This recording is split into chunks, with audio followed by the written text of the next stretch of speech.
ခုနအကိုပြောတဲ့ CV ရှိရင်ညီမဆိုရင်စင်ကာပူမှာတော့ဆိုလဲညီမဗီဒီယိုတွေရှေ့ရဗီဒီယိုတွေမှာလည်းညီမခဏခဏတော့ပြောခဲ့တယ်တ िश ူစုတွေအနေနဲ့လည်းသိချင်သိလိမ့်မယ်ပေါ့နော်ညီမတို့ကစာလုံးမှာဆိုရင် cover letter နဲ့ဒီရိုးရိုး CV နဲ့ပဲရှိတာ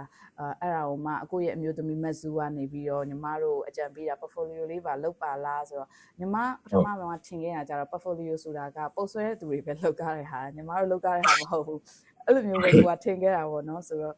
မက်ဇူကနေပြီးတော့အကြံဉာဏ်လေးအဲ့ချိန်တော့အကြံဉာဏ်လေးပေးလိုက်လို့လုပ်ဖြစ်ရင်းနဲ့မှာ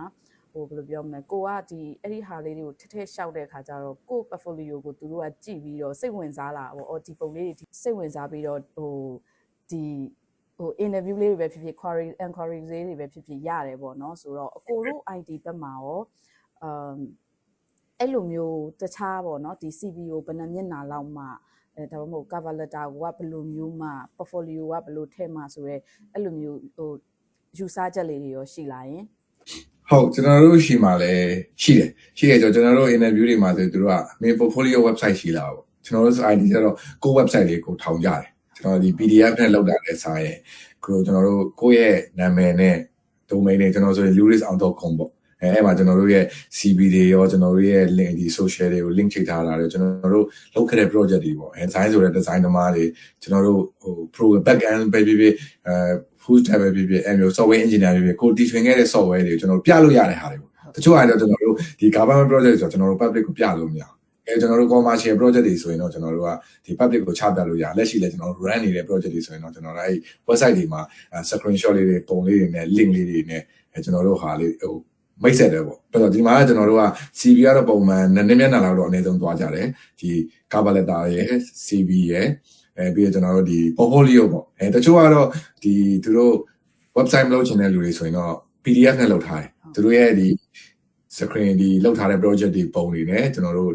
website name တွေဒါမှမဟုတ် application name တွေအခါကျရင်ကျွန်တော်တို့ဒါတွေလောက်ထားပါတယ်ပေါ့အဲ့မျိုးတွေကျွန်တော်တို့ရှင်းပြကျွန်တော်တို့ system engineer ဆိုတဲ့ဒီတိုင်းပဲ base system ကဘယ်လိုကျွန်တော်တို့ဘယ်လိုလောက်ထားပါတယ်ကျွန်တော်တို့ဒီ network ဆိုတဲ့ဘယ်လို cloud system ကကျွန်တော်တို့ဘယ်လိုလုပ်အသုံးချပါဆိုတဲ့ draft တွေပေါ့PDF တွေကိုကျွန်တော်တို့လုပ်ကြတယ်ကျွန်တော်တို့ developer တွေ program တွေကျတော့ကျွန်တော်တို့လုပ်ထားတဲ့ software တွေရှိတယ်ကျွန်တော်တို့လုပ်ထားတဲ့ဒီ POS system တွေ kiosk တွေကျွန်တော်တို့ဒီ mobile app တွေ website တွေဒါတွေကိုကျွန်တော်တို့က portfolio showcase တွေလုပ်ရတယ်အဲ့ဒါမှသူကသူတို့ရေးတဲ့ project တွေကကောင်းလာတာဘာ code တွေနဲ့ရေးရတယ်ဘာ programming language တွေနဲ့ရေးရတယ်ဆိုကျွန်တော်တို့ကခိုင်ကြ interview မပြုခင်မှာဝင်ကြည့်ကြတယ်ဝင်ကြည့်ပြီးဥပမာကျွန်တော်တို့ ID တမားဆိုလည်းကျွန်တော်တို့အရင်စလုံးမှာ interview ခဲ့တဲ့အနေထားမှာလည်းကိုပါရှိတော့ဒီအလုံးလျှောက်တဲ့ကလေးတွေရဲ့ကျွန်တော်တို့ junior တွေရဲ့ portfolio ကျွန်တော်တို့ဝင်စစ်တဲ့ခါကျဒီကောင်ဘာ code နဲ့ရေးတာလဲသူကဘယ်လို code ကိုရေးရင် standard ရှိလားကျွန်တော်တို့ ID မှာစိုင်းနေညွှန်းနေတော့ရှိတာပေါ့ဒီသတ်မှတ်ထားတဲ့ standard တွေနဲ့သူကလောက်ထားလားဒါ next developer အတွက်ဘယ်လိုစဉ်းစားပြီးရေးတာလဲဒီခါကျရင် programmer တွေမှာ2မျိုးရှိရ coordinator ကိုရေးတဲ့ programmer နဲ့ next developer အတွက်စဉ်းစားရေးပြီးတဲ့ developer ကြီးရှိတယ်ဆိုတော့ကိုကအလုပ်ထွက်သွားရင်တော့ကောင်းကိုကဒီနေရာမဟုတ်ပဲရာထူးတိုးသွားရင်တော့နောက်တစ်ယောက်ကိုက transfer လုပ်ရမယ်ဆိုရင်ကျွန်တော်တို့ကအဲ့လိုလူကိုပိုကြည့်ပိုကြိုက်တယ်ကျွန်တော်တို့ ID မှာထူးခြားချက်ပေါ့တခြားလူတွေတော့ဘယ်လိုလဲမသိဘူးကျွန်တော်တို့ experience ဖြတ်ခင်ကျွန်တော်တို့ senior တွေ manager တွေကနေ lesson ကိုင်းတီးလာတော့ကျွန်တော်တို့ကုတ်ရေးတဲ့ logic ကိုအရင်လေ့လာတယ်တချို့တွေက anyhow ရေးတယ်ပျောက်တောက်တွေရေးတယ်ကျွန်တော်တို့သတ်မှတ်ထားတဲ့ standard တွေမှာမရှိဘူးဒါပေမဲ့ project တွေကတော့အလုံးဝကောင်းတယ်တကယ်အလောက်ခန့်ကြအောင်တချို့က project လည်းကောင်းတယ်ကုတ်တွေရေးတာအလုံးဝ standard နဲ့သူရဲ့သတ်မှတ်ထားတဲ့ break line တွေသတ်မှတ်ထားတဲ့ system တွေစံချိန်စံညွှန်းတွေနဲ့ပြည်ရင်ဒီလိုကျွန်တော်တို့ပုံပြီးဦးစားပေးခေါ်တယ်ဘာလို့လဲဆိုတော့လူတယောက်ကယာလို့တစ်ခုမှအများတိုင်းမရှိဘူးchanges ဆိုတော့သွားမယ်next level တွေကိုတက်သွားရရှိမယ်ခါကျ project တွေကျွန်တော်တို့ transfer လုပ်ရ next developer အများကြီးရှာဖတ်နေရတဲ့ဆိုင်သူ9မိနစ်လောက်ဖတ်လိုက်နိုင်သူကဒီ handover လုပ်ထား project ကို easy going to touch ပေါ့နော်ကျွန်တော် working process မြန်တဲ့အပိုင်းတွေလည်းကျွန်တော်တို့လေ့လာအဲ့တော့ကျွန်တော်တို့ကလည်းဒီ portfolio လုပ်ရတယ်ပေါ့နော်အဲ့တော့ pro မဲ့ ID တော်တော်များတော့သိပြီးလောက်ပြီးဖြစ်မှာပါဟုတ်ကဲ့ကျွန်တော်တို့တော်များတော့လုပ် must be ပေါ့နော် should be တော့လည်း must be ရှိလို့ရှိရမယ့်အနေထားလေးတော့ကျွန်တော်ပြောချင်တာကြောင့်မရှိတဲ့လူလည်းလုပ်စေချင်တယ်ကိုက website တွေ domain တွေနဲ့မလုပ်ချင်ဘူးဆိုရင်တော့ PDF လေးနဲ့အချင်းချုပ်လေးပေါ့ဒီစာလေးရေးပြီးကိုလုပ်ထား project တွေပြထားနိုင်เนาะ interview မရခင်မှာသူတို့ကဝင်ကြည့်ပြီးသွားရင်ဒီမှာပြောလို့ပဲကွာလေးတွေတိကျတာလေးသူတို့လမ်းမေးရ interview မခေါ်တော့ပါဟုတ်ကိုပြပါတာလေးရှင်းပြပြရလားပေါ့เนาะအဲ့မျိုးလေးဆိုတော့ကိုကခုနပြောလို့ပဲခြေတလန်းပြန်တာတာပေါ့ဟုတ်တော့တင်တယ်လို့တော့မြင်နေပေါ့ဟုတ်ကဲ့ဟုတ်ကို ဟိုပါလေခုနကတော့အခုကုတ်တင်နေပြောတာညီမကတော့တိတ်နားမလဲဘူးဒါပေမဲ့လေမြန်မာနိုင်ငံမှာလည်းလေအခုကလေးတွေတော်တော်များများလေကုတ်တင်တွေကိုလေးလာကြတဲ့ကလေးလေးတွေတော်တော်များနေပြီညီမတူလေးတွေကအစားပေါ့နော်အဲ့လိုကုတ်တင်တင်နန်းလေးတွေတက်တယ်လို့ဘာလို့ညာလို့ဆိုတော့ဒီကလေးတွေလေးတွေအတွက်ကောပေါ့နော်ဘာလို့လဲဆိုတော့ညီမရဲ့ page မှာလေတချို့ကြတော့မိဘတွေကနေပြီးတော့သူတို့သားသမီးတွေကတော့ဟိုဘာတွေတက်ထားပါပြီပေါ့နော်အဲ့လိုမျိုးလာပြောတာလေးရှိရဆိုတဲ့အခါကျတော့နည်းနည်းအချင်းကျုပ်လေးနဲ့ပေါ့နော်ဟိုဒီကလေးလေးတွေအတွက်ကိုလည်းပြောပြပါအောင်အမှန်တော့ကျွန်တော်တို့က IT လောကကတော့ခုနပြောလို့ရက်နေလို့တော့မရဘူးဝင်ပြီးရင်တော့6လို့ပြောတော့အတစ်တွေကနေတဲ့လူတွေထွက်လာကျွန်တော်ဆိုခုအသက်အရွယ်ရဟိုဘယ်လိုလဲစာရမလို့ချင်ဟိုမလို့ချင်တော့ဒါပေမဲ့ကိုကဒီ IT ထဲမှာပဲသွားနေအောင်မှာဆိုတော့ဆိုတာပေါ့နောက်ကျမကြံခဲ့အောင်လို့ကြောက်ရကျွန်တော်တောက်လျှောက်လေ့လာအဲဆိုတော့ကလေးတွေနဲ့ဝင်လာတော့ကျွန်တော် welcome လုပ်တယ်ဆိုတော့ ID ကတော့ကျွန်တော်ရဲ့ညံပြီးလောက်တော့ကျွန်တော် तू ကနောက်ထပ်နှစ်ပေါင်းကတော့အများကြီးရှိနေဦးမတူညီတဲ့ system နဲ့မတူညီတဲ့ဟိုဘယ်လိုပြောမလဲမတူတဲ့စနစ် data ရှိမှာဒါပေမဲ့ ID ကတောက်လျှောက်ရှိနေတယ်အဲ့ဒီမှာ ID မှာရှိနေဟို position နဲ့မျိုးစုံရှိမှာပေါ့ဟိုလူတွေအကြမ်းပြင်းသိတဲ့ဒီ software developer တွေ mobile ခေတ်တဲ့အတွက် application developer တွေလည်းအများများလာမယ်ပြီးတော့ website တွေရေးတဲ့ web developer တွေကလည်းအလုပ်ကတော့ရှိနေဦးမှာပဲအဲဆိုတော့ programming လေ့လာတာတော့ကျွန်တော်အနေနဲ့ကတော့အရှုံးမရှိဘူးကိုက value ပဲတော့ဟို ID မှာကျွန်တော်နေရာတစ်ခုလေးကောင်းကောင်းမွန်မွန်တစ်ခုလောက်ကိုတည်နေတော့ကျွန်တော်ထင်တယ်တကဘာလို့နော်အဲ့တော့ကျွန်တော်တို့စူးစမ်းလို့ပေါ့နော်ရှေ့တော့အောင်မယ်ပြီးတော့ထမင်းစားလက်မှတ်လေးတစ်ခုရတာလို့တော့ကျွန်တော်ခံယူတယ်။အဲဆိုတော့ ID ကိုတကယ်တည်းဝင်လို့ရင်တော့ဟိုအသက်အရွယ်ရနေတာကိုကဟိုအများကြီးမတိုးနိုင်တော့မှ junior level တောင်းနဲ့လုပ်ချင်လည်းလုပ်လို့ရတယ်ကျွန်တော် intention နဲ့ကျွန်တော်ကလေးတွေနေနဲ့ကတော့ကျွန်တော်တော့အားပေးတယ်ဟိုလမ်းကြောင်းလည်းမမားဘူးစိတ်ပူကြတယ်ပြီးတော့ game ဒီခုဆိုသူတို့ကလေးတွေရဲ့ game kit ပေါ့နော်ဆိုတော့ game developer တွေအနေနဲ့ကလည်း opportunity အများများလို့လာစားလည်းကောင်းတယ်နိုင်ငံတကာကလည်းတော်တော်များများကြိုက်ကြတယ်အဲဆိုတော့ဟိုအသစ်တွေကိုပိုလေ့လာနိုင်ပိုကောင်းတယ်ဟိုဘာဖြစ်လို့ဆိုတော့ကျွန်တော်တို့ generation တွေနဲ့ဒီခု generation လုံးဝလည်းကွဲသွားပြီအဲဆိုတော့တို့ legend လိုချင်တာတွေကိုဟို internet မှာအနာတစ်ချက်ခေါင်းတာနဲ့အကုန်မြင်ရတယ်ဟို free course တွေရှိမယ်ဆိုတော့မိဘတွေနဲ့ကလည်း support လုပ်စေချင်တယ် ID ကတော့ဟိုအရှုံးမရှိဘူးပေါ့နော်ဘယ်တော့ဘယ်ပညာတတ်ရက်တန်ကတော့အရှုံးမရှိပါဘူးလေ့လာတာတော့မမဟုတ်ဒါပေမဲ့ ID ကတော့ဟိုသူများတဲ့အတာချက်တွေပိုရှိတာပေါ့ရှိတယ်ပေါ့ညီမတို့ engineer ဆိုရင်တနိုင်ငံလုံးမတူလို့ကျွန်တော်နားလည်ပါတယ်နော်အဲ15နှစ်တချို့ကတော့ကျွန်တော်လည်းလာမေးတာကျွန်တော်ကစင်ကာပူမှာ15နှစ်20လောက်ကျွန်တော်က site manager နဲ့လုပ်လာတာကျွန်တော်အခုပါကို15နှစ်မှ20ပဲလို့ရပဲ construction ဆိုရင်အောက်ခြေရပြစားဒီလန်သူ့ law နဲ့သူ့ကောင်တော့အခုကျွန်တော်နားလည်လိုက်တာအခုပါကျွန်တော်မျိုးတမ engineer ဖြစ်တယ်ကျွန်တော်ရဲ့ knowledge တော့ရအောင်အခုညီမတို့ကလည်း engineer ကျွန်တော်တကယ်ချင်းညာ engineer များလာတော့ဘူးတော့ကျွန်တော်ပြန် share ပြန်တယ်အဲ့ confidence ကအမှန်ကို over confidence ဖြစ်နေကြတယ်အခုဗမာပဲဟို15နှစ်20လို့သူ့နိုင်ငံသတ်မှတ်ထားတဲ့ law တွေသူ့နိုင်ငံသတ်မှတ်ထားတဲ့စံနေစံညွှန်းတွေစောက်ပုံဆောင်ကြီးတွေတိထားမှကိုကရှေ့ကိုရောက်မှာအဲဆိုကိုက engineer တွေနဲ့လည်းလေ့လာခြင်းတယ်ဆိုရင် New Zealand မှာလုပ်နေတဲ့ဥစ္စာတွေ online မှာတွေရှာဖတ်ကျောင်းတွေတက်တဲ့ဟို certificate တွေယူတဲ့ယူခြေတလန်းတာအောင်ပေါ့နော်ကိုက single AC နဲ့လာမယ်ဆိုတော့ကျွန်တော်အနေနဲ့ခက်ခဲလိမ့်မယ် ID မှာကျတော့အဲ့တပန်းတာပါပေါ့ဆိုင်နေစံညွှန်းကတိတ်မရှိဘူးဖြစ်သွားနိုင်ငံတိုင်းကဥပမာ website ရေးမယ်ဆိုလဲဒီ website ကြီးဒီလိုတက်ဖို့တက်က process တွေကတူတယ်လုံးပုံလုံးနည်းနေတာနည်းနည်းလေးသူတုံးတဲ့ platform တွေကကွာရမယ် process တွေကတူတော့လေအရန်လေ့လာကြကျွန်တော်3လလောက်ပဲကျွန်တော်ဒီ work ကချောင်းနည်းနည်းလေ့လာရင်ကျန်တဲ့နောက်ပိုင်းတော့အဆင်ပြေသွားတာပေါ့မြန်တယ်လို့ပြောလို့ရပါဘောเนาะအဲဆိုတော့ ID ကတော့တခြား profession တွေကြာတော့စိတ်ဆိုးအောင်เนาะ ID ကိုဟိုအားပေးတဲ့အတိုင်းပဲပြင်မှန်းတယ်ဒါပေမဲ့အားတာချက်အနေနဲ့ကတော့ remove လုပ်လို့ရတယ်ဟုတ်တယ်ကျွန်တော်ဆိုရင်အိမ်မှာလောက်တာပုံများပါဘောเนาะအဲဆိုတော့ID ရဲ့အားတာချက်ပေါ့เนาะပြီးတော့ဟို key unit ပဲနဲ့ကျွန်တော်စင်ကာပူကလုပ်တယ်ဆိုတော့ကျွန်တော်ကအရင်တော့ဆိုလုပ်သေးတယ်ဒီမှာ New Zealand မှာနေနေဒါမှကျွန်တော်ပြင်မှန်းလို့တာကျွန်တော်ရက်လိုက်တော့အဲဆိုတော့အလုပ်တွေလုပ်ဖြစ်တယ် IDD နဲ့အားတာချက်က remove လုပ်လို့ရတယ် hybrid လုပ်လို့ရတယ်ကဘာပတ်ပြီးလုပ်လို့ရတယ် key trade လုပ်လို့ရတယ်ဒါကျွန်တော်တို့လေးတစ်လုံးရှိအောင်မယ်internet ရှိရင်ကျွန်တော်တို့ဟိုဟာကြီးက okay တယ်မိဘတွေနေနဲ့စိတ်ဝင်ကူနဲ့ကျွန်တော်တို့ကလေးတွေကို support လုပ်ပေးပါလူလာတဲ့ပို့ပြီးဒါပေမဲ့လမ်းကြောင်းမမအောင်တော့ view site ပေးခြင်းတော့ကျွန်တော် internet ခေတ်ကြီးကကြောက်ဖို့ကောင်းတဲ့အတွက်စာတော့တို့ထင်ရပေမဲ့တခြားဘက်တွေရောက်သွားမှာစိတ်ပူရပေါ့နော်အဲဆိုကျွန်တော်ကတော့ welcome လုပ်ပါတဲ့ကလေးတွေကိုပူကြိုးစားပါဟုတ်ကဲ့ပါကျေးဇူးပါကို Okay ဆိုတော့တော်တော်လေးအားလုံးဖုတ်လို့ပြီးသွားပြီပေါ့နော်ဆိုတော့နောက်ဆုံးကဒီစင်ကာပူနဲ့နယူးဇီလန်နဲ့ဒီဟာပဲနှိုင်းရှင်စရာရှိတယ်ကျွန်တော်စိတ်ကြလိုက်မယ်အရှိ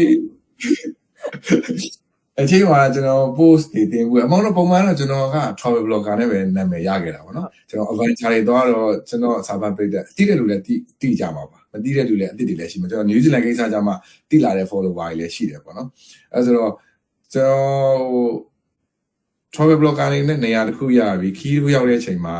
ရောကိုဘေးကြောင်းနေရောတခြားကြောင်းတော့ကျွန်တော် travel blog ကိုရပ်ပလိုက်ရတယ်ပေါ့မရပ်ပလိုက်လဲဆိုတော့ကိုချင်းစာစိတ်တွေမလုပ်ချင်တဲ့စိတ်တွေနဲ့ဟုတ်တယ်ရပ်ရပ်လိုက်ပြီးတော့ခီးမထွက်ဖြစ်ခဲ့ပဲနဲ့ကျွန်တော် New Zealand ရောက်လာတဲ့အချိန်မှာအားလုံးကအခက်အခဲတွေနဲ့ရင်ဆိုင်နေရတဲ့အချိန်မှာထွက်ချင်တဲ့လူတွေအတွက်ဒီတခုရပါစေဆိုကျွန်တော်လည်းစလုပ်ဖြစ်တယ်ပေါ့ပြန်လုပ်ဖြစ်တာပေါ့ခမ်းပတ်ပြန်လာတယ် New Zealand အကြောင်းနေနဲ့ဒါကျွန်တော်ရဲ့ main target ကတော့ကျွန်တော် New Zealand ပဲsorry travel blog ပဲတည်နေလုပ်ချင်တာကျွန်တော်ရဲ့ဝါရနာဝအဲ့လိုဖြစ်နေဒီနိုင်ငံတစ်ခုကြီး page ကောင်းစင်ရအစားဟုတ်တယ်travel တွားချင်တာကျွန်တော် tourist နဲ့ကျွန်တော်ပြော BA travel ကျွန်တော်ခီးသွားတယောက်ပဲဖြစ်ချင်ကျွန်တော် tourist မဖြစ်ချင်ဘူးဒါကျွန်တော်ရဲ့ရည်ရွယ်ချက်ကြောဝိတ်လုံးနဲ့ကဘာပတ်ချင်တာဒီမှာတော့တိတ်မပတ်နိုင်ဘူးလေစိတ်ကြီးလို့ကျွန်တော်ဒီ page မှာစင်ကာပူနဲ့ New Zealand ဆိုကျွန်တော်အပိုင်းတစ်နှစ်ဆိုအဲ့တော့ကျွန်တော်တော်တော်ပြောခံလိုက်ရပါတော့ဒါပေမဲ့တချို့ဟာတွေကကျွန်တော်တို့မေ့ထားလို့မရအမှန်တရားတွေရှိတခါဒီအမှန်တရားတွေကိုမြင်အောင်ကြည့်စေကျွန်တော်တို့လည်းစင်ကာပူချစ်တယ်ကျွန်တော်ဆိုအခုတစ်နှစ်ပြင်ကျွန်တော်စင်ကာပူပြန်တယ်ဘာလို့လဲ I feel like home ကျွန်တော်တို့ရဲ့လူငယ်ဘဝတစ်ချောင်းအလုံးကစင်ကာပူမှာနေခဲ့တယ်ကျွန်တော်တို့ရဲ့အိမ်လိုခံစားရတယ်ကျွန်တော်တို့မိခင်အိမ်ရှိပြီကျွန်တော်တို့စင်ကာပူကကျွန်တော်တို့ရဲ့အိမ်လိုခံစားရတယ်ကျွန်တော်ပထမဆုံးငါခီးထွက်မယ်ခင်ကစင်ကာပူပြန်လို့ဆိုရည်ရတဲ့ကျွန်တော် first trip ကိုစင်ကာပူရောက်သွားဒါကျွန်တော်ရဲ့ goal ပဲကျွန်တော်ကငါစင်ကာပူရောက်သွားတဲ့အချိန်မှာကျွန်တော်အိမ်ပြန်အောင်လို့ကျွန်တော်ခံစားရတယ်ကျွန်တော်တငယ်ချင်းတွေမိတယ်ဒါပေမဲ့တချို့အမှန်တရားတွေကျွန်တော်ချရတဲ့အချိန်မှာစိတ်ဆိုးကြစင်ကာပူတချို့ကပြောကြပါစင်ကာပူမစော်ကားနဲ့ no ခိုင်ကြတယ်ပါညာနဲ့ပေါ့မန်နဲ့တော့ဒါပေမဲ့အရာအားလုံးကစံပေးလို့စီရတာယူဟုတ်တယ်ဘေးရောက်အလကားမရခဲ့ဘူးအလကားဆိုတော့ဘာမှမရှိဘူးလို့လေကျွန်တော်တို့ထိတ်တင်လောက်ရကျွန်တော်တို့မကြိုးစားစင်ကာပူနိုင်ငံကျွန်တော်တို့ကန်ထုတ်တာကြားလာဟုတ်တယ်ဘယ်လို့ဆိုတာကျွန်တော်တို့မခံဘူးကျွန်တော်တို့ကြိုးစားလို့ခုနအရေးဒါစကားရိုင်းပါပေါ့နော်ဒါဆိုတော့နားထောင်တဲ့လူတွေ sorry အားပါပါလို့စံပေးလို့စီရတဲ့ခေတ်ကြီးမှာဘယ်အောင်မှကျွန်တော်တို့ကကျေးဇူးခံကျေးဇူးကြားနဲ့တတ်မှတ်လို့မရအောင်ဒါပေမဲ့ကျွန်တော်တို့စင်ကာပူကြိုက်တယ်သူများအခုချိန်ဘယ်လိုပြောအခုချိန်စင်ကာပူကျွန်တော်ပြင်နေတယ်ကျွန်တော်ကြိုက်တယ်ဒါပေမဲ့ပြီးနေဖို့တော့ကျွန်တော်မှမရှိတော့အဲဆိုတော့ဘာလို့လဲဆိုတော့ကျွန်တော်အသက်အရွယ်အကြောင်းတဲ့အချိန်မှာကျွန်တော် New Zealand ရောက်လာတာနောက်မရအောင်နောက်တောင်ကြာနေတယ်လို့ကျွန်တော်ခံစားလိုက်ရတယ်ကျွန်တော်နောက်ကြာနေလို့ခံစားလိုက်ရတယ်ဟာဘာလို့ငါစောစီးမသွေးလိုက်ရတာအဲဆိုတော့နောက်ကြာလို့ခံစားရဘာကြောင့်လဲဆိုတော့ကျွန်တော်ရဲ့ဘဝကျွန်တော်ဒီမှာကျွန်တော်ကိုယ်တိုင်လူဖြစ်လို့အခုမှလူဖြစ်တယ်လို့ခံစားလိုက်တယ်စိတ်ဆိုးမှလည်းကြောက်တယ်ပေါ့နော်ပြီးတော့အမားပိုင်တော့ sorry ပါဒါကျွန်တော်ခံစားမိတာလေးကို share ရတယ်ကျွန်တော်ဒီမှာလူဖြစ်တယ်လို့ခံစားရတယ်တကယ်ကျွန်တော်အိမ်ပြန်ရောက်ပါလို့ခံစားကျွန်တော်ကိုပြန်ရတယ်အဲဆိုကျွန်တော်ဟိုမှာတတ်မှတ်ပေးထားတဲ့စက်ရုပ်တရုပ်လို့ဖြစ်ပြီးမန်ဒီတနင်္ဂနွေညဆိုနိုင်မဲတွေမဲ့နေကြတယ်ဘွားကြီးကုန်ဆုံးတော့ပေါ့နော်ဒီမှာကျွန်တော်ဆို AC ပဲကျွန်တော်ဝါနာပါလေးလုံးနိုင်နေမိသားစုကိုချိန်ပေးနိုင်နေကျွန်တော်ရဲ့ family life လေးကိုအကောင်းဆုံးတည်ဆောက်နိုင်နေပြီးတိုင်းကျွန်တော်အလုပ်ကလည်းအလုပ်ဒီမှာ slow like country ဖြစ်တဲ့အတွက်အလုပ်တွေဆိုလဲ ratching တွေ pushing တွေ overtime တွေတိတ်မကြိုက်ကြအောင်အဲဆို AC လောက်ရတယ်ကိုယ့်ကိုလည်းတခုဆိုရင် respect ထားတယ် professional လို့ဆက်ဆံနေdiscrimination တွေမရှိဘူးဒါကျွန်တော်ခံစားရတဲ့အတိုင်းဝိုင်းနေပါဆိုတော့ထွက်လာနောက်ကျလာပေါ့ဆိုကျွန်တော်ကိုယ့်ဘက်ကိုတွေ့ဒါပေမဲ့စင်ကာပူလည်းအခုချိန်ဒီလွမ်းလာဆိုတော့လွမ်းတယ်အခွင့်အရေးရရင်တော့ကျွန်တော်ပြန်ချင်တယ်ခွာခြားချက်ကတော့အကြီးက main point ဆိုတော့ကျွန်တော်တို့ကအလုပ်လုပ်နေတဲ့လူတွေဆိုတော့ work life balance ကတော့တကယ်ခွာခြားတဲ့အဲ့ဒီအရာတာကိုဒီရောက်မှကျွန်တော်တို့ကတည်တယ်မိသားစုဘဝနဲ့ဝင်ငွေလေးရှိတယ်မိသားစုဘဝနဲ့ကျွန်တော်တို့ကကျွန်တော်စကားပုံလို့ကျွန်တော်တို့အလုပ်ရှိလို့အသက်ရှင်တာလားအသက်ရှိလို့အလုပ်လုပ်တာလားအဲ့ဒီမှာကျွန်တော်အခုပြနားလေလားအဲ့ဒီမှာကျွန်တော်တို့အခုဒီမှာဆိုကျွန်တော်အခုနှစ်ကြော်ရတဲ့အချိန်မှာပျော်လာတယ်ပို့ပြီးလဲ enjoy ဖြစ်လာတယ်ဘက်ကောလို့ဖို့တိတ်မရှိဘူးအဲ့အတွက်စင်ကာပူကလည်းကြိုက်တယ်အဓိကတော့ main ကွာခြားချက်ကတော့ပြောရင်တော့အများကြီးပေါ့ဒါပေမဲ့ဒီလူငယ်တွေကိုပဲဒီကပြောချင်တာကတော့မိသားစုဘဝတည်ဆောက်နေတဲ့လူတွေအနေနဲ့ကတော့ work life balance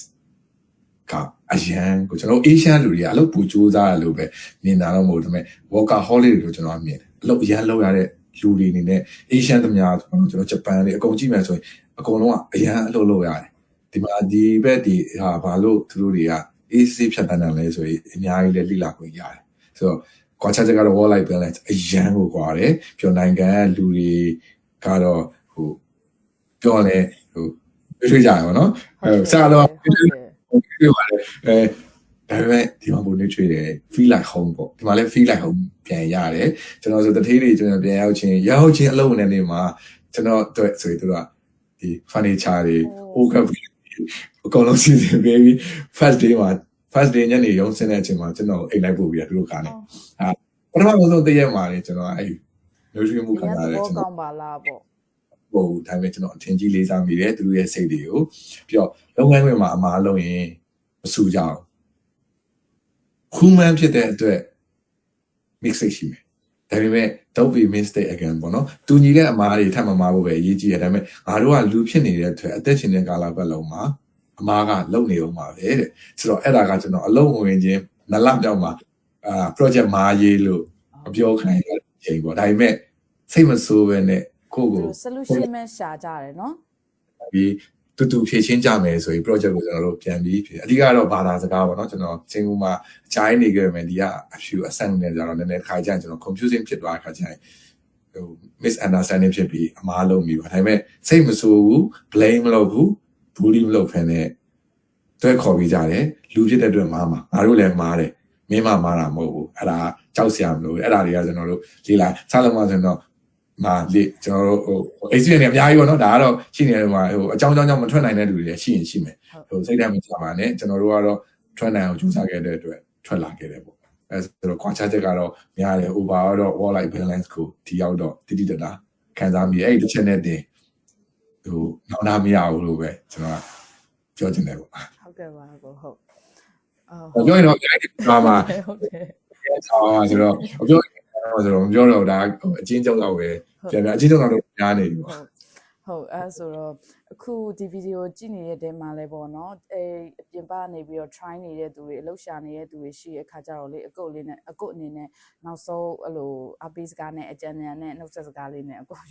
ပြောပေးပါခုနကကျွန်တော်အရှိနားထောင်ရတဲ့လူတွေသိမှာပဲလူချင်းတူမဲ့ခံချင်းမတူအဲ့အတွက်don't give up မလုပ်ပါနဲ့စူးစမ်းမှာကိုယ်အပိုင်းအလုပ်ခေါ်တာမခေါ်တာသူတို့အပိုင်းဒါပေမဲ့အဲ့ဒီအလုပ်ရှာတာတခုကိုပဲကိုကအားလုံးနဲ့ပဲနဲ့ကိုတကယ်ထွက်ဖို့တေးကြတယ်ဆိုရင်အချက်၃ချက်နဲ့တော့စဉ်းစားစီခြင်းနဲ့ဘယ်နိုင်ငံဝင်မပြောင်းပေါ့နော်။ဘာကြောင့်ကျွန်တော်တို့ကဟိုစင်ကာပူမှာအလုပ်လာလုပ်ပြီးအိမ်ပြန်လို့ရတဲ့အနေအထားတွေမဟုတ်တော့ဘူး။ immigrant ဖြစ်သွားတယ်ဖြစ်တဲ့အတွက်ကျွန်တော်တို့ကပြောင်းရွှေ့နေထိုင်ကြပြီးတခြား way တွေမှာဆိုရင်ပေးရတဲ့အခွန်တွေကလည်းစလုံးနဲ့ကွာတယ်။အဲဆိုတော့တချို့တွေကကျတော့စင်ကာပူကကျွန်တော်လာမေးကြတယ်မှာပါတယ်။ကျွန်တော်စင်ကာပူလိုပဲအလုပ်လာလုပ်ပြီးကျွန်တော်တို့ဝေပြန်ပို့ပြီးအိမ်ပြန်လို့ကျွန်တော်အဲ့မျိုးဆိုတော့မလာစီခြင်းဘူး။ဘာကြောင့်ပေးရတဲ့အခွန်အများများတဲ့အတွက်ဟိုကျွန်တော်နေနဲ့မတန်ဘူးလို့ခံစားမိတော့ကျွန်တော်တယောက်တည်းနဲ့အဲဆိုတော့မှတ်ရမယ်အဲဆိုတော့ကျွန်တော်တို့ဒီအပီးပဲပြောပါတော့ရေရှည်နေမယ်အပီးနေဖို့ပဲကိုကရှိတယ်ဆိုရင်တော့ကျွန်တော်ပြောစဉ်းစားတဲ့ခါကျရင်အချက်30နဲ့စဉ်းစားကြည့်ရင်ပထမအချက်ကဘာကြောင့်ပြောင်းတာလဲကိုရဲ့ target ကိုမြင်အောင်ကြည့်ရမယ်ဒုတိယတစ်ချက်ကတော့ကျွန်တော်တို့ပြောင်းတဲ့နိုင်ငံကရော safe ဖြစ်လား opportunity တွေအဆင်ပြေလားပြီးကြတော့ကျန်းမာရေးစောင့်ရှောက်မှုဘယ်လိုရှိလဲ education system ဘယ်လိုရှိလဲကျွန်တော်ဘာကြောင့်မိသားစုတွေများတာပြောင်းတာများတဲ့အတွက်အဲ့ဒီအချက်တွေကိုလည်းထည့်ဝင်စဉ်းစားကြည့်တယ်ဒုတိယတစ်ချက်ကတော့တချို့ကျွန်တော်စဉ်းစားတဲ့အချက်ပေါ့နော်ကျွန်တော်ကတော့ကျွန်တော်အမျိုးကျွန်တော်မှာမိဘတွေမရှိမယ်မောင်နှမတွေရှိတယ်ပြီးတော့ဒီကျွန်တော်အမျိုးသမီးရဲ့မိဘတွေမောင်နှမတွေနဲ့အဆက်အသွယ်မပြတ်ဘူးလေကျွန်တော်ကစစ်ထဲစဉ်းစားပြီးတာဖြစ်တဲ့အတွက်အချိန်ကွာဟမှုပေါ့ဒီကနိုင်မဟုတ်ပဲနဲ့ different time zone 3 4 5 6နာရီလောက်ဆိုရင်ကျွန်တော်ကဆိုအချက်တွေအမျိုးတွေလည်းစဉ်းစားတော့ကျွန်တော်ကကိုပြောင်းမဲ့နိုင်ငံနယူးဇီလန်မှာမဟုတ်ပဲနဲ့ကြိုက်တဲ့နိုင်ငံပဲစဉ်းစားတီချာလေးစဉ်းစားပြီးမှပြောင်းစီခြင်းနဲ့ဘာလို့လဲဆိုတော့တခုစိတ်မကောင်းတာမြင်လိုက်တာကဒီမှာလည်းတွေးလိုက်မလားမသိဘူးကျွန်တော်ရှေ့နည်းနည်းတော့ကြာပါပြီနယူးဇီလန်မြန်မာ community group မှာလားမသိဘူးနယူးဇီလန်ပြောင်းလာတာနောင်တရလားဆိုတဲ့မေးခွန်းနဲ့ဗို့တောင်းထားတယ်ဗို့တောင်းထားတာတွေကျွန်တော်တွေးလိုက်တဲ့အချိန်မှာနောင်တရတဲ့လူတွေအများကြီး percentage က70% လောက်ဖြစ်ပြီးနောင်တမြတာ30% လောက်ပဲရှိမတွေးလိုက်ဘူးเนาะဒါပေမဲ့ပြန်ဖြစ်သွားတော့မသိဘူးကျွန်တော်အဲ့တော့သိလိုက်တော့မနိုင်မျိုးစိတ်မကောင်းဘာဖြစ်လို့လဲဆိုတော့ကျွန်တော်တို့ကအဝေးထားလိုက်နယူးဇီလန်ကစင်ကာပူနဲ့ဆိုနီးတယ်လို့ပြောလို့ရတယ်ဒါပေမဲ့ကျောင်းလာတဲ့လူဆိုလဲအနည်းဆုံးဒေါ်လာ5000ကကျောင်းလာကနေစိတ်စား9000 8000ဒီပတ်စံတွေကိုကျွန်တော်တို့ကစုထားရတာစူးစမ်းပြီးရှာထားရတာရင်းနှီးမြုံနှံမှုများတာ give up လုပ်တော့အမျိုးစံကောင်းဟုတ်တယ်အဲ့ဆိုတော့ နောင်တရတို့တွေအများများတယ်ဆိုရင်ကျွန်တော်စိတ်မကောင်းဘူးဘာကြောင့်နောင်တရရလဲတော့ကျွန်တော်မသိဘူးဒါပေမဲ့ကျွန်တော်တို့တခုမေ့နေတာကျွန်တော်တို့ origin ကဘာလဲဆိုတော့မေ့သွားကြဘာလို့လဲကျွန်တော်တို့ကစင်ကာပူကလာလို့အရာအားလုံးအဆင်ပြေတဲ့နိုင်ငံကနေဒုက္ခတွေခံရတဲ့နိုင်ငံကိုလာတဲ့အချိန်မှာမခံနိုင်တော့ weather တွေမကောင်းဘူး public transportation မကောင်းဘူး safe ဖြစ်တယ်လို့မခံစားရဘူးမတန့်ရှင်းတယ်လို့မခံစားဒါပေမဲ့ဒါက reality ကြနေတကယ်လို့ကျွန်တော်ကမြန်မာပြည်ကလာရင်ပေါ့ကိုယ်နိုင်ငံမကောင်းပြောတာမဟုတ်ဘူးဟုတ်တယ်ညီမတို့ပြောနေကြစကားတွေအဲ့ဒါတွေကနော်ရိုင်းပြောရရင်နည်းနည်းတော့ကျေွားကြတာပေါ့နော်စင်ကူကလာဆို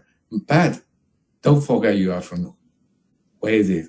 ကျွန်တော်မြန်မာနိုင်ငံမိတွေဖြစ်တယ်ပူတယ်အဖက်ဖက်ကနေချိုးရင်းချက်တွေအများကြီး public transportation မကောင်းလမ်းတွေလည်းမကောင်းကားတွေလည်းမကောင်းအကုန်လုံးကကျွန်တော်တို့ကအကြိုက်နေတက်ကိုယ်နိုင်ငံပြောရအောင်စိတ်ဆိုအခုအခြေအနေဆိုမြန်မာနိုင်ငံကပိုဆိုးတယ်ကိုယ်နိုင်ငံကလူတွေတောင်မှရုန်းကန်နေတဲ့အချိန်မှာကောင်းမွန်နဲ့ရောက်လာကောင်းမွန်နဲ့နေရည်စိတ်လက်ညအိတ်ခွင့်ရတာကကျွန်တော်တို့ကဖရားရဲ့ကျေးဇူးတော်ပဲအဲဆိုတော့blessing တစ်မျိုးဖြစ်တဲ့အတွက်ဒါမှမဟုတ်မပြောင်းခင်အရာအားလုံးကိုကြိုတင်လေ့လာစဉ်းစားပြီးသူများကနေဒါမလို့ကနေဒါသူများ New Zealand မလို့နေကျွန်တော်ဗမာတွေလည်းနည်းနည်းအလွယ်လိုက်တယ်သူများ Finland ဆိုတော့ Finland ကြFinland နဲ့တက်တာ UK ဆို UK ကြပြန်ကနေဒါဆိုကနေဒါကြ New Zealand no don't do like that please check yourself everything what you want to do why question မေးပါတေးကြလားဘာလာငါ fight မှာပြီးတော့ don't forget your origin မင်းအမေနဲ့ကျွန်တော်တို့မြန်မာဟုတ်ဘုံမြန်မာကျွန်တော်ငပိစားကြီးလာတဲ့ကောင်တွေဟုတ်အဲ့လိုကိုယ့်ရဲ့ origin ကိုမမေ့ဖို့ပြီးတော့ခက်ခဲတွေပြောင်းလာတဲ့ရည်ရွယ်ချက်တွေကိုကျွန်တော်တို့ကသိရမယ်ဒါကစကားကြီးတကယ်လည်းဖြစ်ရင်ဖြစ်မှာပေါ့နော်အဲ့တော့ don't give up ပါအပြင်ကလူတွေအနေနဲ့ပြောင်းမယ်ဘယ်ပြောင်းတခြားစဉ်းစားပါနောင်တရပြီး depression ဝင်မှာကြောက်တယ်ပေါ့နော်ဟုတ်ကဲ့ဟုတ်အဲ့ကြောင့်ဒီကြတဲ့လူတွေကျွန်တော်တွေ့နေရတယ်ညီမပတ်ဝန်းကျင်မှာတော့ရှိလားမရှိတော့ကျွန်တော်ပတ်ဝန်းကျင်မှာတော့စိတ်ညစ်ကြတယ်မပျော်ကြဘူးအဲ့မျိုးဆိုတော့ကျွန်တော်အားပေးရတယ်အဲ့ဆိုတော့ဟုတ်ဖြစ်ပါနော်စူးစမ်းတယ်လူတွေကိုညီမတို့ပတ်ဝန်းကျင်မှာလည်းရှိနေအားပေးပါဆွဲခေါ်ပေးပါပမာချင်း community လေးကိုကောင်းကောင်းလေးကျွန်တော်တည်ဆောက်ကြမယ်အကောင်းမွန်ဆုံးပေါ့ဆိုတော့လူတွေကနောင်လာရတဲ့အချိန်မှာကျွန်တော်တို့ short ဖြစ်သွားအဲ့ post လေးတွေ့တဲ့အချိန်မှာညီမညီမပြောချင်တာကြောက်လေညီမပြီးခဲ့တဲ့ရက်ပိုင်းတော့လည်းညီမ comparison ဆိုပြီးတော့ video တိုလေးတင်ပေးထားသေးတယ်ဆိုတော့ဒီရေတိုမကြည့်နဲ့ဟုတ်တယ်တခြားဟာတွေကစာလုံးနဲ့ပဲရှင်းမယ်ဆိုရင်တော့စာလုံးကအများကြီးအပုံကြီးတာတာတွေရှိတယ်ဒါပေမဲ့ကို့အနေနဲ့ကိုကဘယ်ကလာတာလဲကိုကရှေ့လျှောက်ဘာလုပ်မှာလဲဆိုတော့ဒီကို long term plan ကိုကြည့်ပြီးတော့ပဲညီမတို့ကဆုံးဖြတ်မှရမယ်။အော်ငါကကျွန်တော်တို့စိတ်ဆိုးကြပါမယ်။စင်ကာပူမကောင်းပြောတာမဟုတ်ဘူး stepping stone နေနဲ့တကယ်ကိုမှညီမတို့ဆိုလို့ရှိရင်လေလေ့လာခဲ့ရတယ်သင်ယူခဲ့ရတယ်ဒီ technology အများကြီးနဲ့လည်းထိတွေ့ခဲ့ရတယ်အကိုတို့ဆိုတော့ပို့ပြီးတော့မှထိတွေ့ခွင့်ရခဲ့အောင်မယ်ဆိုတော့ကောင်းတယ်ဒါပေမဲ့ကိုယ့်ရဲ့ရေရှည်ကိုထပ်ပြီးတော့ကြည့်ရမှာငါဒီနေရာလေးမှာငါပြီးသွားမှာလားဆိုတဲ့ဟာမျိုးကိုကြည့်ပြီးတော့ပဲညီမကတော့စဉ်းစားကြည့်စင်နဲ့အလုံးမရလို့ဒါမှမဟုတ်ကိုယ့်ဘဝမှာဒီနိုင်ငံကိုရောက်လာပြီးတော့မှတခုခုအဆင်မပြေတာရှိခဲ့တယ်ဆိုရင်တော့ဒါကရေတိုပါလို့ဟုတ်တယ်အမျိုးအပေးစကားပြောနေတယ်ပြီးတော့ကျွန်တော်အရှိကမေးခွန်းနေတာပါလို့ဒီငါဒီမှာလာနေမယ်ပြီးဗမာပြည်ပြန်မယ်အမျိုးဆိုတော့မပြောင်းလာတာကောင်းတယ်စားလုံးမှာပဲနေပါစားလုံးမှာဝင်ငွေလဲပိုရမယ်ချိန်တဲ့ဟုတ်ဘက်ခါပြီးပြန်လာလို့ရတယ်ဒီကိုပြောင်းလာပြီးတော့ကျွန်တော်တို့အခွန်ကျွန်တော်တို့လာစားတွေ30ခိုင်လုံးတော့ဖြတ်ခံရကြနော်ဆိုတော့ပြောလို့ဟာ pay slip ကြီးရတဲ့အချိန်မှာတအားပြောတာပေါ့လာစားတွေပြားရွယ်ဒါပေမဲ့ကျွန်တော်တို့ black and white နဲ့ဝင်ကြအောင်ခွန်နေ live လာတာအဲ့ဆိုကျွန်တော်ကရေရှည်နေပြီးရေရှည် plan ကိုကျွန်တော်ကစားသုံးမှအဆင်ပြေမှာပေါ့နော်ဒီသူတို့အခုနေနိုင်ပြီကျွန်တော်တို့ပြန်သွားတယ်ပြောကြတယ်အဲဆိုရေရှည်နေပါပဲပြောင်းလာပါပြောရေတို့မကြည့်ပါနဲ့အစလုံးကတော့ဟုတ်ပါတယ်အဖက်ဖက်အကုန်တာတယ် public transportation everything လူတွေနဲ့စီကတိုးတက်လုံးဝစီတီလာအရန်ပြောကြကောင်းတယ်ဒါပေမဲ့တကယ် reality ကိုလည်းမြင်အောင်ကြည့်ပါကြည့်ပြီးမှကျွန်တော်တို့ comparison လုပ်ပြီးတော့ခက်ခဲတွေပါလားcouple တွေဆိုလဲလက်ချင်းချိတ်ထားပါ single တွေဆိုလဲdon't give back ဒါပေမဲ့ single တွေဆိုလဲဘာကြောင့်ကိုလာရဲဆိုတဲ့ target တွေကိုကြည့်သိခြင်းနဲ့ couple တွေလည်းကြည့်သေးခြင်းနဲ့မိသားစုတွေနဲ့တောင်းလာလဲကိုယ့်ရဲ့ကလေးတွေအတွက်ကြည့်သေးခြင်းနဲ့အခက်ခဲကတော့နေရာတိုင်းမှာရှိပါတယ်ဒါတွေကိုအချိန်တစ်ခုပေးပြီးကြော်ဖြန်းလိုက်ရင်တော့အရာအားလုံးကတချင်းတွေတော့ရှီအောင်လောင်းနေရများပါတော့ရှီအောင်လောင်းတော့ဝဲကြည့်ပါရောက်ကြတော့ပင်မနဲ့လင်မယားနှစ်ယောက် လက်ကိုခိုက် Okay we don't have any friend okay we fight ခုနကကျွန်တော်တို့ဟိုနိုင်ငံခြားမှာအိမ်လေးနဲ့ကားလေးနဲ့ဟိုကိုယ့်ဘာကိုကျမကြီးဆောက်ရှောက်မှုအပြည့်အဝနဲ့ဟိုအလောက်ကန်လေးနဲ့အားလုံးကဟိုအေးစစ်လေးဖြစ်သွားကိုစားမှုလေးအရာလေးထင်လာတယ်အဲဆိုအခက်အခဲတော့မရှိခဲ့ဘူးလားပြောရင်တော့လေယာကြရှိတာပေါ့တနေ့ပထမတနေ့လောက်ကတော့ယူနေဟိုလူမရှိတာရောဝယ်တာရောဆိုတော့ရေတူကတော့ခံလိုက်ရတယ်ရေရှိတော့ခေါင်းအဲ့ဆိုဟိုအနာခံမှအတန်းဆိုင်ရတာပါအဲ့အတွက်ဟိုရောက်လာတဲ့လူတွေလည်းနောင်တမရပါနဲ့ခြေဆက်စူးစမ်းခြေဆက် fight ပါ drink တွေအများကြီးရှိပါတယ်ဒီမှာကျွန်တော်ပြင်ရဝင်လာမဲ့လူတွေလည်းရေတူမကြည့်ပါနဲ့ဟိုသူများဒါမလို့ဒါဆိုပြီး live လုပ်စေခြင်းကိုတကယ်ကြီး focus ထားပြီးမှလေ့လာပြီးဟိုဆောင်မှာလာစေခြင်းနဲ့ကျွန်တော်ပဲဖြစ်ဖြစ်ခုညီမပဲဖြစ်ဖြစ်ဟိုကြည့်နေတဲ့လူတွေတမ်းမမေးပါနဲ့မေးခွန်းတွေလေ့လာပါဖတ်ပြီးမှမရှင်းလို့ကျမတို့ဒါလေးကျွန်တော်တို့ဒါလေးပြောပြပေးပါလားပြောတော့ကျွန်တော်ပို့ပြီးဝမ်းသာပါတယ်ဒါလေးပေးပါလားလို့တမ်းမေးကျွန်တော်မပေးပါဘူးဟိုဘာကြောင့်အာမထုတ်ချင်တဲ့လူတွေကျွန်တော်မကူညီချင်ပါဘူးဘာကြောင့်အရာရာအားလုံးကမိမိကိုယ်တာအဓိကပါမိမိကိုယ်တာအားထုတ်ပါကျွန်တော်တို့တွေ sharing လုပ်ပေးနေတယ်ဆိုတာကျွန်တော်တို့ကြုံတွေ့ရတဲ့အခက်အခဲတွေကိုနောက်လူတွေကိုမကြုံကျင်တဲ့ကျွန်တော်တို့ရဲ့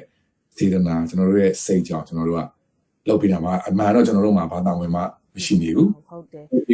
ဒီမလုပ်ပေးလိုက်ရရင်လုပ်ပေးလိုက်ရတိုင်းမဲ့ကျွန်တော်တို့လုပ်ပေးကြမယ်ဆိုပြီးလုပ်ပေးနေကြတာဖြစ်တဲ့အတွက်အစင်းကြီးပေါ့မလုပ်စေချင်ဘူးလေ့လာပါမရှင်းလာမေးပါတန်တန်တော့အကောင်းဆုံးကူညီပါပဲအခုလည်း new zealand ရောက်လာတဲ့လူတွေထဲမှာကျွန်တော်နဲ့လင့်မိပြီးဝင်လာတဲ့ညီကောင်မောင်မိုင်းအများကြီးပဲတချို့ကျေးဇူးတင်ကြအောင်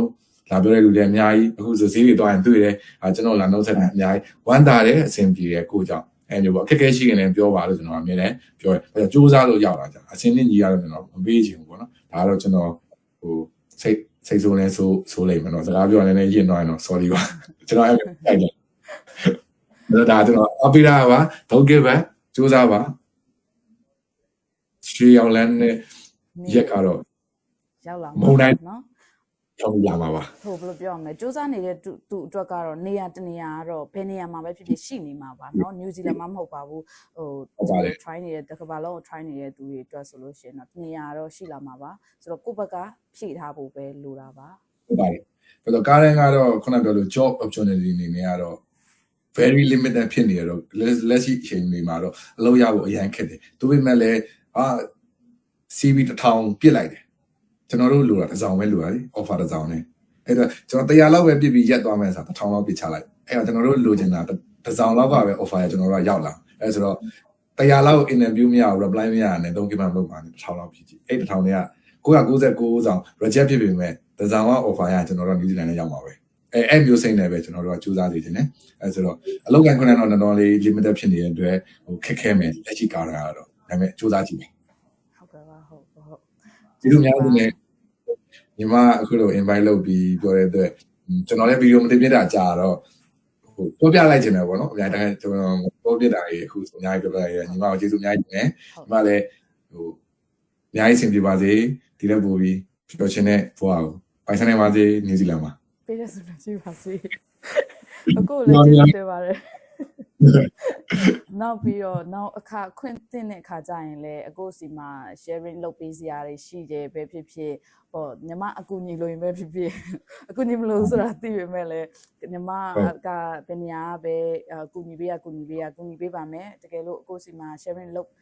ပေးရမယ့်ဟာတွေရှိတဲ့အခါကျရင်နောက်အခါခွင့်တင်လို့ရှိရင်လည်းလာပြီးတော့ sharing လုပ်ပေးပါဦးလို့ညီမ